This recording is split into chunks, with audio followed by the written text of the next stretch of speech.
রক্তাক্ত জুলাইয়ের দ্বিতীয় বর্ষপূর্তি ৫ আগস্টের মধ্যে জুলাই স্মৃতি জাদুঘর খুলে দেওয়ার দাবি নাহিদের, ফ্যাসিস্টদের প্রতিরোধের আহ্বান রিজভীর। ৩টি নতুন উপজেলা ও একটি থানা অনুমোদন প্রধানমন্ত্রীর সভাপতিত্বে নিকারের বৈঠকে ঢাকা জেলায় অন্তর্ভুক্ত হল রাজুকের আওতাধীন পূর্বাঞ্চল নতুন শহর প্রকল্প এলাকা। শুরু হলো নতুন অর্থবছর, গতিহীন অর্থনীতির গতি ফেরানোই আসল চ্যালেঞ্জ বলেছেন বিশ্লেষকরা। দুর্নীতি নিয়ন্ত্রণ ও বাজার ব্যবস্থা সংস্কারের তাগিদ বিরোধী দলীয় নেতার। কাল থেকে সারা দেশে একযোগে শুরু হচ্ছে এইচএসসি ও সমমানের পরীক্ষা। নকল প্রশ্নপত্র ফাঁস ও গুজবের বিরুদ্ধে কঠোর হুঁশিয়ারি শিক্ষামন্ত্রীর। দেখছিলেন সংবাদ শিরোনাম। রক্তাক্ত জুলাইয়ের প্রথম দিন আজ। ২৪-এর এ মাসেই গণ আন্দোলন বেগবান হয়ে পতন ঘটে স্বৈরাচারী শাসনের। ৫ আগস্ট শেখ হাসিনা দেশ ছেড়ে পালানোর মধ্য দিয়ে রক্ত গঙ্গা পেরিয়ে সেই আন্দোলন চূড়ান্ত রূপ নেয়। রক্ত ভেজা সেই আন্দোলনে প্রাণ দেন অন্তত ১৪০০ মানুষ। ২০২৪ সালে সরকারি চাকরিতে কোটা ব্যবস্থা পুনর্বহালে আদালতের রায়কে কেন্দ্র করে শিক্ষার্থীদের মাঝে অসন্তোষ বাড়তে থাকে। শিক্ষার্থীরা দাবি তোলে কোটা ব্যবস্থার যৌক্তিক সংস্কারের। রাষ্ট্রীয় প্রতিষ্ঠানের ওপর অনাস্থা থাকায় আন্দোলন হতে থাকে তীব্রতর। এক পর্যায়ে কোটা সংস্কারের ৪ দফা দাবিতে বৈষম্য বিরোধী ছাত্র আন্দোলনের ব্যানারে শুরু হয় শিক্ষার্থীদের লাগাতার কর্মসূচি।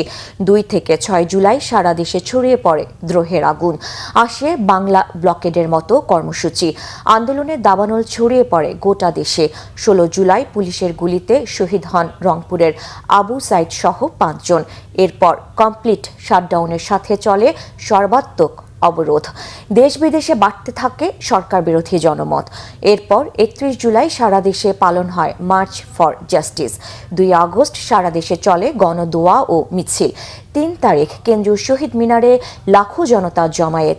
সেখান থেকেই আসে অসহযোগ আন্দোলনের রূপরেখা। এর মাঝেই ৬ August long march to Dhaka কর্মসূচি ঘোষণা করা হয়।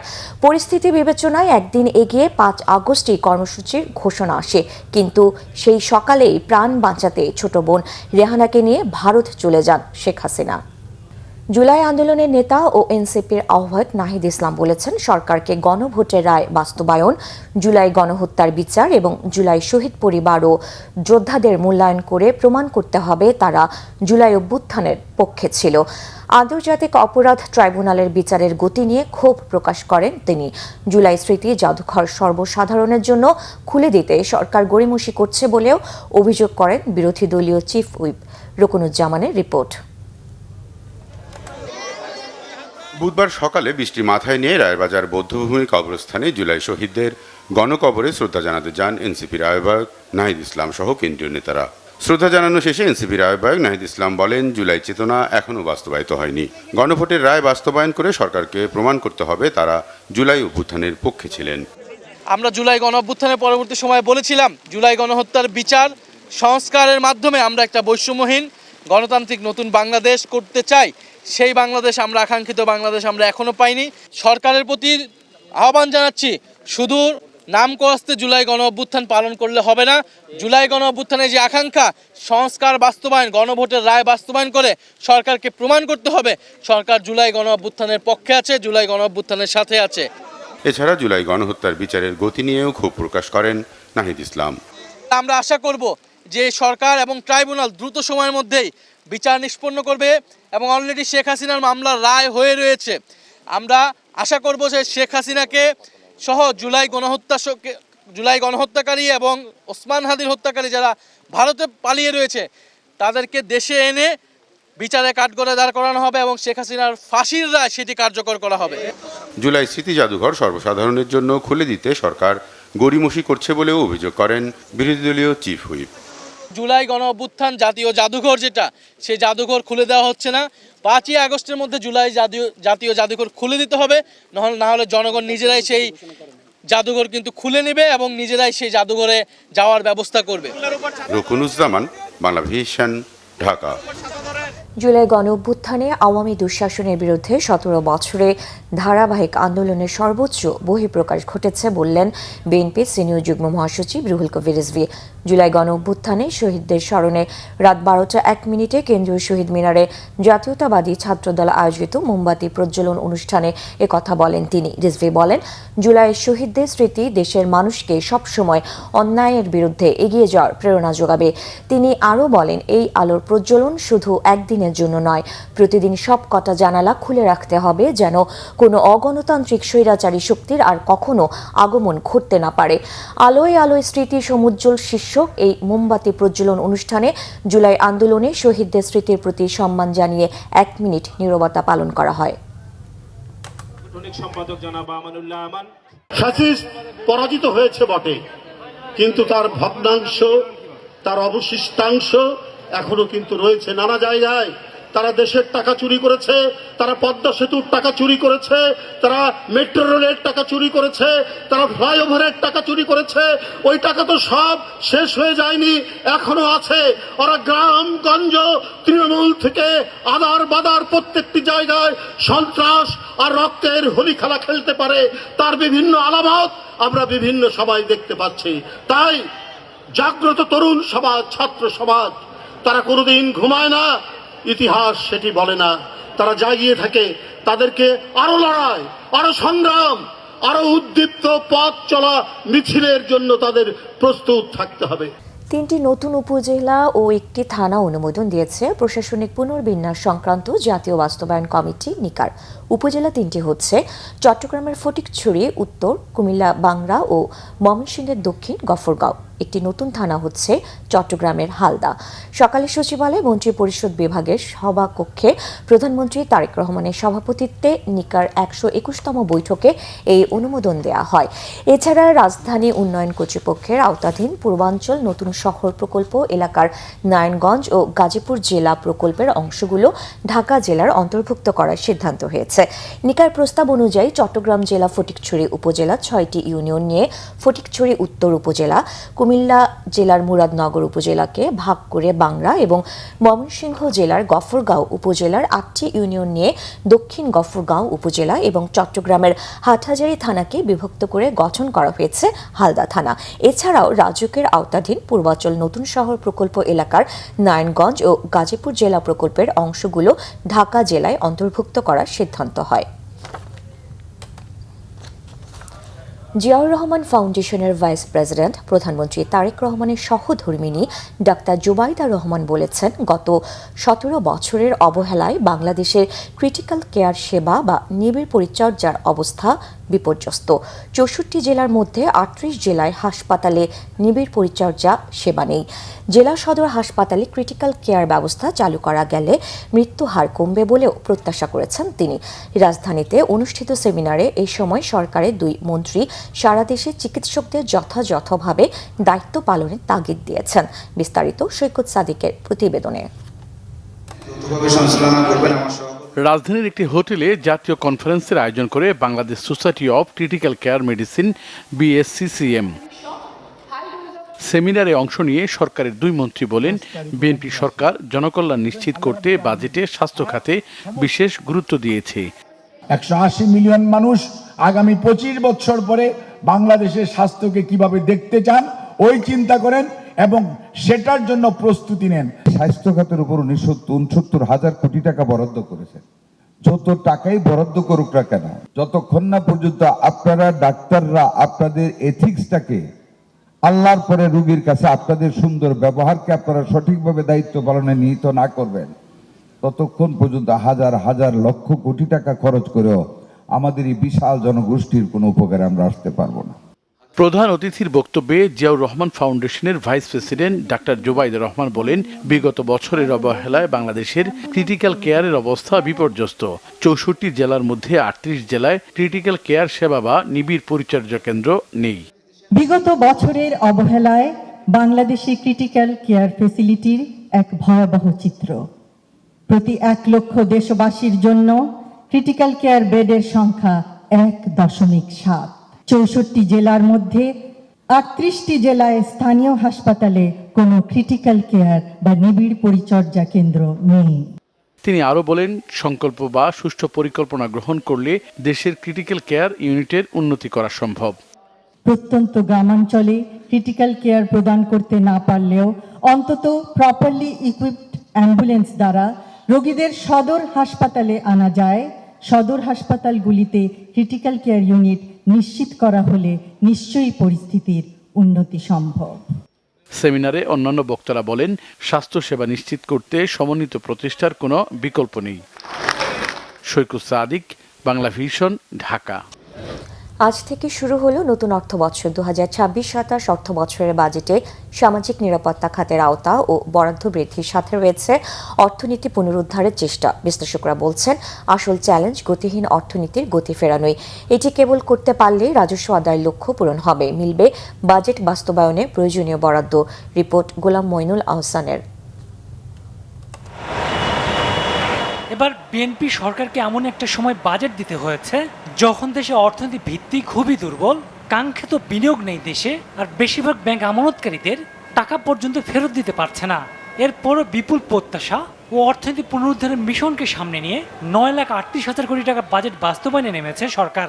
গভর্নমেন্টের যে নীতি দর্শন আছে সে অনুযায়ী যে বরাদ্দ দরকার সেটা আগে সেট করেছে, কত স্পেন্ড করতে হবে এক্সপেন্ডিচার, তারপরে সেই এক্সপেন্ডিচারটার অর্থায়নের জন্য কি ব্যবস্থা। তার মধ্যে একটা হলো রাজস্ব কালেকশন আর বাকি হলো বিভিন্ন সোর্স থেকে ধার করা। তা এখন আমার এই রাজস্ব কালেকশন যেটা সেটা তো মেইন সোর্স।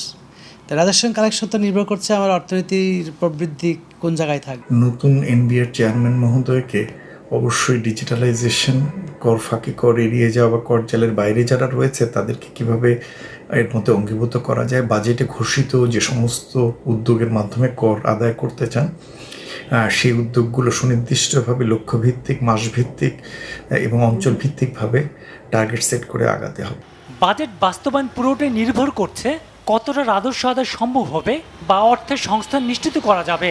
বাজেট ঘাটতির ক্ষেত্রে সরকারকে যতদূর সম্ভব কম অভ্যন্তরীণ উৎস থেকে ঋণ নেবার বিষয়ে নজর রাখা দরকার, যাতে বেসরকারি খাত পর্যাপ্ত পরিমাণে ঋণ পেতে পারে।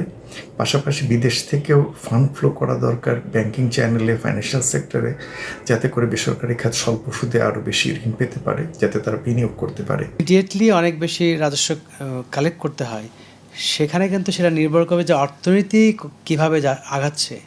অর্থনৈতিক প্রবৃদ্ধি যদি আমার কাঙ্ক্ষিত হারে না হয়, তার মানে কর্মকাণ্ড যদি কাঙ্ক্ষিত হারে না বাড়ে, তাহলে আমার ভ্যাট ট্যাক্স কালেকশন থেকে যে আমি আয় করব সেটা কিন্তু আমার কাঙ্ক্ষিত হারে হবে না।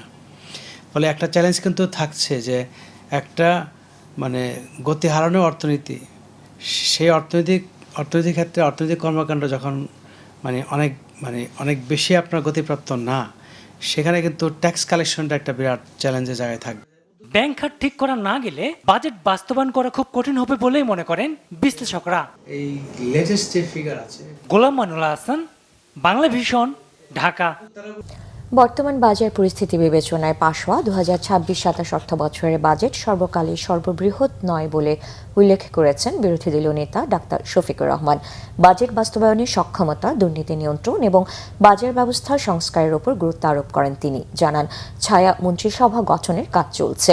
দুপুরে সংসদ ভবনের এলজি হলে আয়োজিত বাজেট পরবর্তী সংবাদ সম্মেলনে বিরোধী দলীয় নেতা বাজেট নিয়ে একথা বলেন। সংসদ যেন গান বাজনার সংসদে পরিণত না হয় এমন মন্তব্য করেন বিরোধী দলীয় নেতা। কাঁদা ছোড়াছুড়ি ও চরিত্র হননের কথা না বলে সংসদের ভেতরে দায়িত্বশীল আচরণ করতে সরকারের প্রতি আহ্বান জানান তিনি। বিরোধী দলের পক্ষ থেকে জোরালো ভূমিকার কারণে সরকার আবাসন খাতে কালো টাকা বিনিয়োগের সুযোগ বাতিল সহ বেশ কিছু জনবিরোধী সিদ্ধান্ত সংশোধন করেছে বলেও জানান বিরোধী দলীয় নেতা। দেশে এখনো পর্যন্ত গণতন্ত্র সুদৃঢ় হয়নি এমন মন্তব্য করে বিরোধী দলীয় নেতা ডাক্তার শফিকুর রহমান বলেন, হতাশার পিরামিডের উপর দাঁড়িয়ে আছে বাংলাদেশ। কিন্তু আমরা যদি মানি অ্যান্ড মার্কেট ইনফ্লেশনের কথা চিন্তা করি, তাহলে এটাকে সর্বকালের সর্ববৃহৎ বাজেট বলা যাবে না। অনেকটা বাজারের সাথে এটা সংগতিপূর্ণ। কাল থেকে দেশজুড়ে শুরু হচ্ছে 2026 সালের উচ্চ মাধ্যমিক সার্টিফিকেট ও সমমানের পরীক্ষা। শিক্ষামন্ত্রী আনম এহসানুল হক মিলন বলেন, পরীক্ষা সুষ্ঠু, স্বচ্ছ ও প্রশ্নপত্র ফাঁস মুক্ত পরিবেশে আয়োজনের লক্ষ্যে সরকার সর্বোচ্চ সতর্ক অবস্থানে রয়েছে। শাস্তিযোগ্য অপরাধ করলে কেউ পার পাবে না, জানান খাতা পুনর্মূল্যায়নের সুযোগ থাকবে শিক্ষার্থীদের। রিপোর্ট নিশান নাসরুল্লাহর। চলতি বছরের এইচএসসি ও সমমানের পরীক্ষা শুরু হচ্ছে বৃহস্পতিবার। এবার পরীক্ষায় অংশ নিচ্ছেন 12,70,583 জন শিক্ষার্থী। বুধবার সচিবালয়ে এক ব্রিফিংয়ে শিক্ষামন্ত্রী বলেন, শিক্ষার মান নিশ্চিত অভিন্ন প্রশ্নপত্রে পরীক্ষা নেওয়া হচ্ছে। বলেন, অনিয়ম ও প্রশ্নপত্র ফাঁস বন্ধে কঠোর অবস্থান থাকবে সরকারের।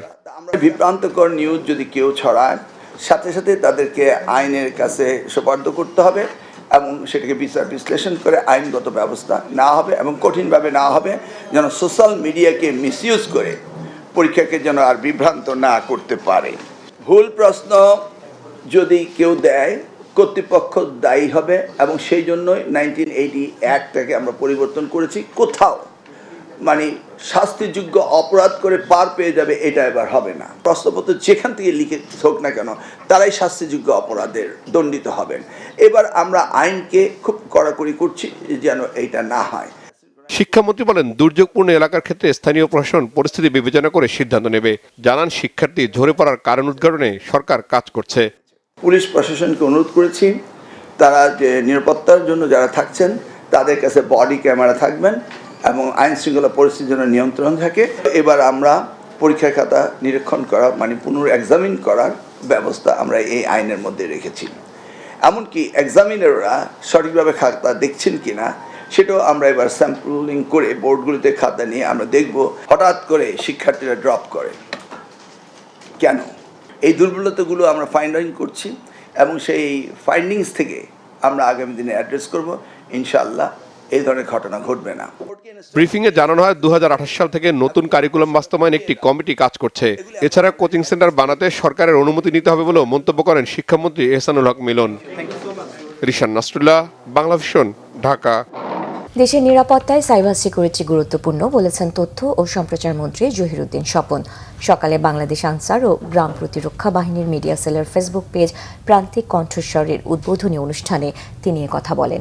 বর্তমানে নিরাপত্তার ধারণা গুণগতভাবে পাল্টে যাচ্ছে উল্লেখ করে প্রতিরক্ষা ও নিরাপত্তার জন্য তথ্য প্রযুক্তিকে আরও আধুনিক ও সময় উপযোগী করার কথাও জানান তিনি। এছাড়া ডিজিটাল প্ল্যাটফর্ম প্রান্তিক কণ্ঠস্বর বাংলাদেশ আনসার ও গ্রাম প্রতিরক্ষা বাহিনীর সকল সেবামূলক কাজ ও অবদানকে দেশের মানুষের কাছে তুলে ধরতে সহায়তা করবে বলে জানান তথ্যমন্ত্রী জহিরুদ্দিন স্বপন।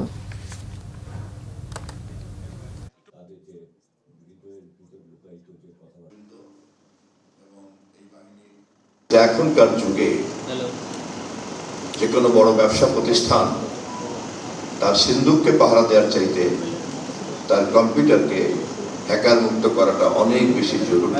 এখনকার যুগে সাইবার সিকিউরিটি হাজার হাজার মাইলের সীমান্তের পাহারাদারের চাইতেও অনেক বেশি গুরুত্বপূর্ণ। আমরা নিশ্চয়ই জানি আমাদের দেশের কেন্দ্রীয় ব্যাংকের তহবিল কেমন করে ছিনতাই হয়ে গিয়েছে ডিজিটাল কায়দায়। এই ঘটনা এবং এই দুর্ঘটনা আমাদের চোখে আঙুল দিয়ে দেখিয়ে দিয়েছে নিরাপত্তার ধারণা গুণগতভাবেই পরিবর্তন হয়ে গিয়েছে।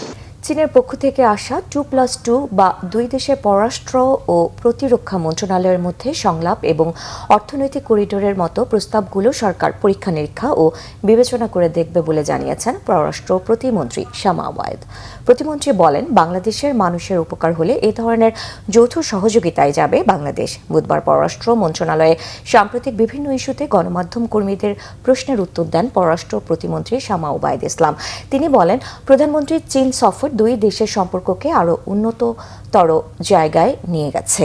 চীন মিয়ানমার বাংলাদেশ অর্থনৈতিক করিডোর নিয়ে সংশ্লিষ্ট মন্ত্রণালয় পরীক্ষা নিরীক্ষা করে চূড়ান্ত সিদ্ধান্ত নেবে।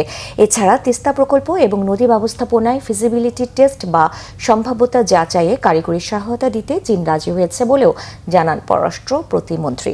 সংবাদ শেষ করব শিরোনামগুলো আরেকবার জানিয়ে। রক্তাক্ত জুলাই দ্বিতীয় বর্ষপূর্তি 5 আগস্টের মধ্যে জুলাই স্মৃতি জাদুঘর খুলে দেওয়ার দাবি নাহিদের। ফ্যাসিস্টদের প্রতিরোধের আহ্বান রিজভির। 3টি নতুন উপজেলা ও একটি থানা অনুমোদন প্রধানমন্ত্রীর সভাপতিত্বে নিকারের বৈঠকে। ঢাকা জেলায় অন্তর্ভুক্ত হল রাজউকের আওতাধীন পূর্বাঞ্চল নতুন শহর প্রকল্প এলাকা। শুরু হলো নতুন অর্থবছর, গতিহীন অর্থনীতির গতি ফেরানোই আসল চ্যালেঞ্জ বলেছেন বিশ্লেষকরা। দুর্নীতি নিয়ন্ত্রণ ও বাজার ব্যবস্থার সংস্কারের তাগিদ বিরোধী দলীয় নেতার। কাল থেকে সারা দেশে একযোগে শুরু হচ্ছে এইচএসসি ও সমমানের পরীক্ষা। নকল, প্রশ্নপত্র ফাঁস ও গুজবের বিরুদ্ধে কঠোর হুঁশিয়ারি শিক্ষামন্ত্রীর।